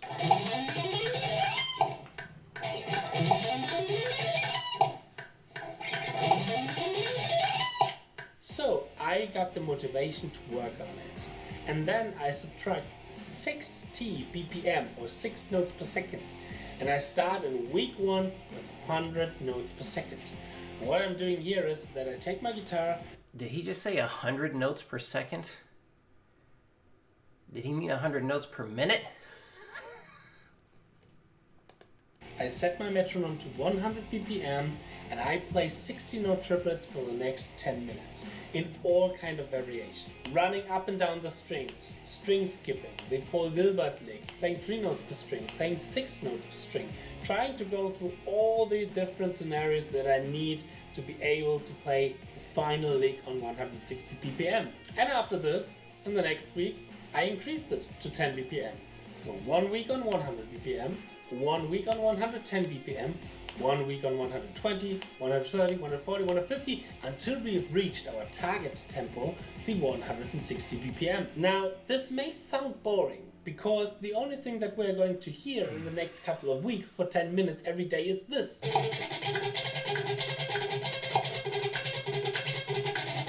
But I tell you, this is extremely effective, because the short amount of time of 10 to 15, maybe as a max 20 minutes, we are able to put a lot of focus in our movement and to really see, is everything working in the right hand? Is there any movement that I should repeat a little bit more often? What kind of movements work? What kind of movements don't work? We gain knowledge. And as I've said at the beginning, knowledge is power, wisdom is the key. By not jumping around with the tempo from day to day, like for example, starting on a certain BPM and then going 10 BPM higher after 5 minutes, and again 10 BPM higher after 5 minutes. Here, I take my time in that certain tempo. I'm patient with my playing. Patience is so important to get better at your instrument. And now, it is okay on 160 BPM. It works, let's say 2 out of 5 times or something like that. But I'm so much better in playing it on 140 BPM.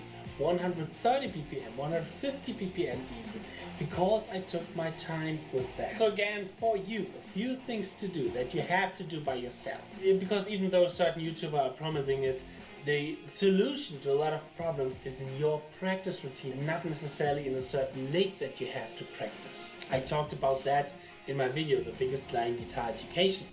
That's the one I responded to. The Biggest Lie in Guitar Education. That was a good video. That was a very good video. I'm an ascender. Well, let's see if I can do a descending.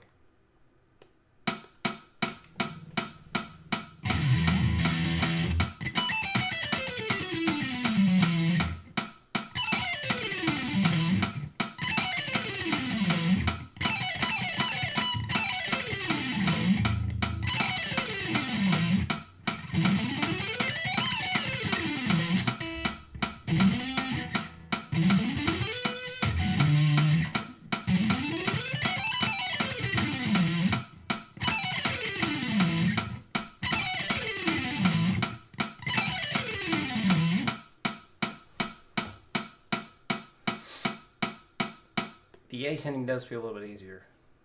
So I guess you're right, I'm an ascender. Anyway.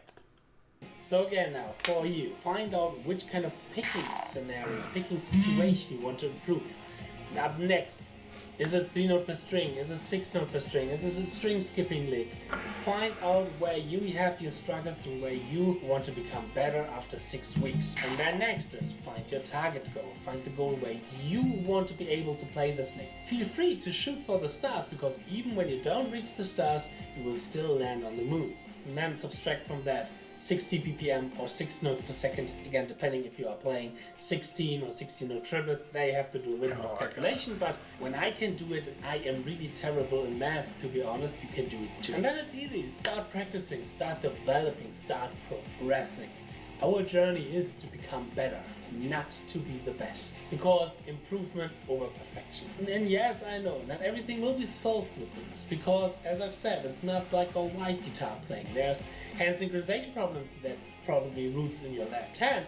There are picking precision kind of things. It's all this kind of stuff. If you want to have a more diverse practice routine and practice plan and challenges, then I highly recommend to check out my Patreon.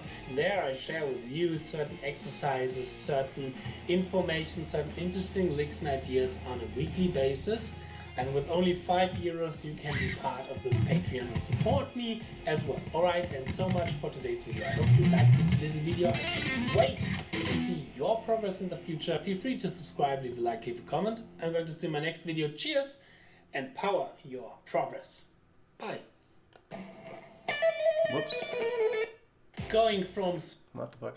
Alright, anyway. Order now and get a set of knives for half off. Very good. Interesting idea, interesting approach. I'm glad he did say at the end, that idea is not going to solve everything. This is the part where I sound like a jerk. I'm not trying to be, but yeah. Okay. Justin, I assume you're going to watch this one too. I mean, if you see that your name's in the... Well, you might see it. I don't know.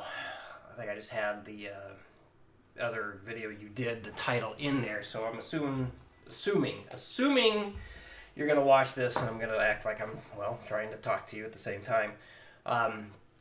It's definitely an interesting approach. So if I understand this right, basically whatever speed you're trying to do, for example, 200 beats per minute, if you can't do that, then you just subtract 60 beats per minute from that, so you go down to 140, and then you just spend 10 to 15 minutes of just picking whatever subdivision that you want to do there, and just do the picking and only the picking, and the same speed the entire time. And then the next day you just do it 10 beats per minute faster, and then the next week, right, because you're doing it for the entire week.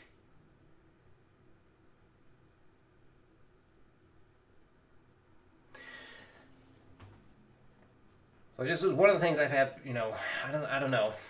I mean, if you had success with it, then obviously you had success with it, and I can't knock that. I do wonder, though, of course I wonder, would you have the same success, worse or better, or what kind of success you would have if you did it the way that I always have myself do it and the students do it, and that's start, stupid slow, 60 beats per minute, and to just gradually increase the speed.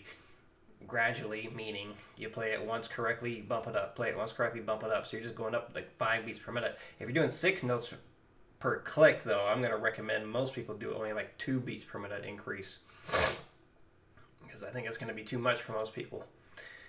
And that's, anyway, you are clearly not most people.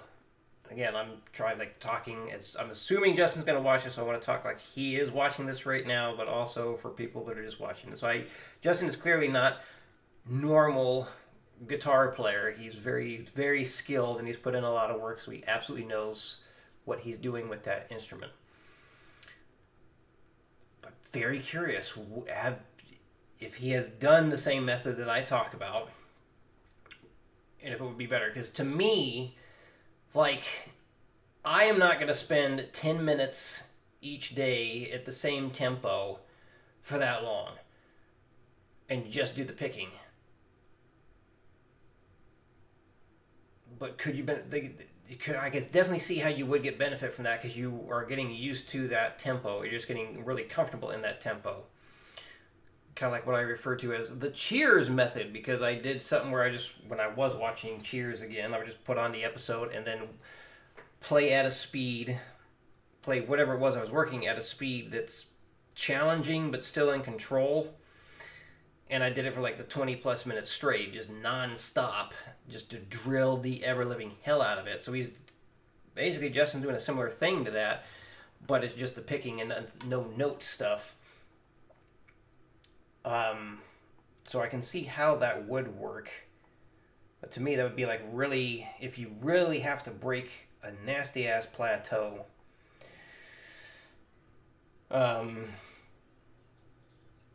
The other concern I would have is, like, let's say the 160 example that you had there. Most people are not going to be picking, or able to pick precisely, or even hear 6 notes per click at 160 beats per minute. Which is one, I think you have to already have a certain skill level in order to make this practice idea work. Time Prophet, hello. You can't play the Cheers because you have to put my fingers in my ears. Wow, that is a fantastic rhyme and a joke. Very good. Well, the Cheers method, just put on whatever it is, just to kind of take your mind off the fact that you're being very monotonous for a long-ass time. That's just why I was like, just call it the Cheers method, because that's when I started to do it. I was like, this seemed to work. I don't remember what the heck I was doing. But I knew it was kicking my butt, and I needed to get it down. So I can see how this could be beneficial, this approach here. But the Speed Picking Pro, getting to that, what was it, 10 to 13 notes a second you had?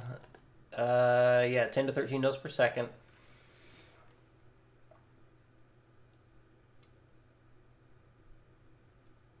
It depends on what it is. But again, it's just all the picking itself. Anyway, those are my concerns about it. Like, I think it really depends. Like, whatever tempo you're going to start at is going to be just doing the whole drop at 60 beats per minute. I don't think it's going to work for everybody. Because I think people are going to have like crazy ass goals, like I want to play something at 300 beats per minute or 400 beats per minute with 16th notes, and I can't. I don't think anyone can. So of course, just putting it down to 340, like I couldn't even do that. You know, constantly picking 340 for 10 minutes straight. Like, it's not. I'm not going to be able to do it. So I think there has to be some kind of something else in there besides just dropping at 60. Anyway, I'm just rambling at this point, saying the same crap over and over again. Managed to play Painkiller at 180 beats per minute, but I couldn't get it to the 206.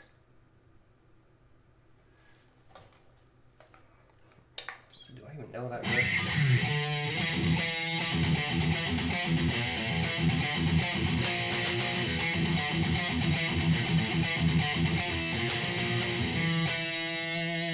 See you later, Mr. Plastodon. Perhaps see you next week.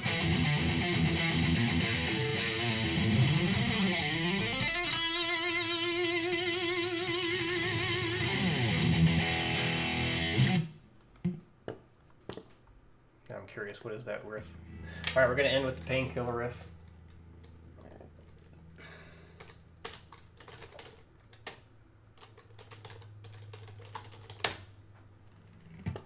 Of course it has that.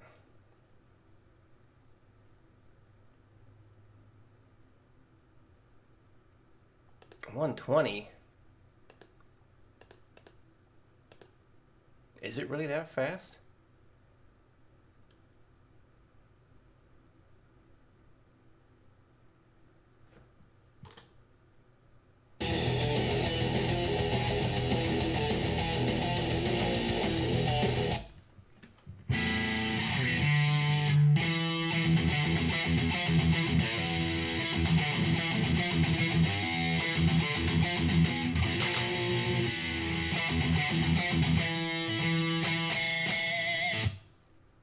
Oh, 105, I see that. Yeah, the drum thing at the beginning is 120, so 105 for 16th notes, so playing it at 210 then.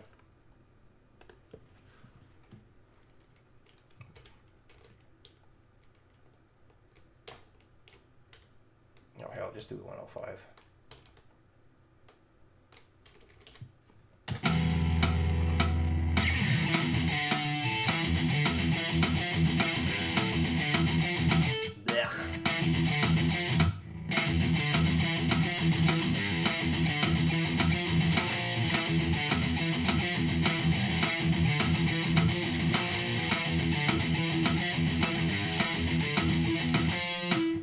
It's just a pick, no hammer on.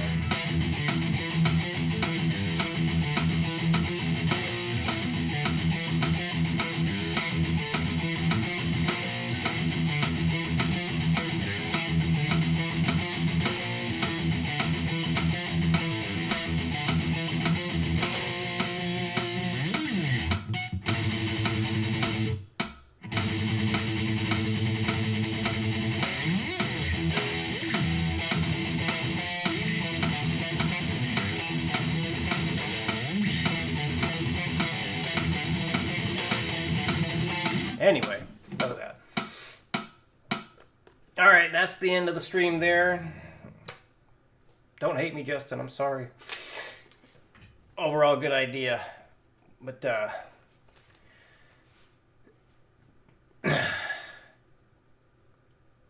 I'm not Joe Satriani, and I want to go faster than that, god damn it. Alright, yep, that's the end of the stream today, so thank you everyone who came in. Mr. Taylor, Plastodon, oh, you're already gone, that's right. Deaf World, good to see you again.